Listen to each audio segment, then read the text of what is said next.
Em here from M's Quilts and M's Scrap Bag, and today I'm going to talk about leaders and enders. I'll talk about what they are, what units I best like to create them, and what you can accomplish when you do this method. This is one of the quilts I've done doing the leaders and enders. Thanks for watching my video. Remember to like and subscribe, and if you're looking for more fun ways to play with your scraps, be sure to join me in my next free workshop. I'll put the details in the description below so you can sign up and have fun playing with your scraps. They're my favorite toys. All right, let's get started.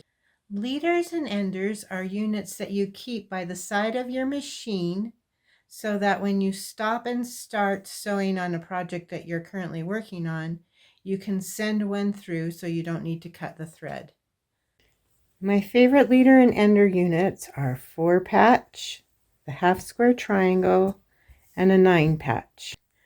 Right now my leaders and enders project are half square triangles. I'm making a quilt for a friend from her husband's clothes, and these are my background. And so each time I finish a seam on other things that I am working on, I will throw in from my leaders and enders. I'm going to put together those 2 half square triangles, and then I'm just going to sew them up. And each time you finish, you'll just sew a leaders and enders, and eventually you get blocks. And from blocks you get quilts. So it's a free way to get quilts.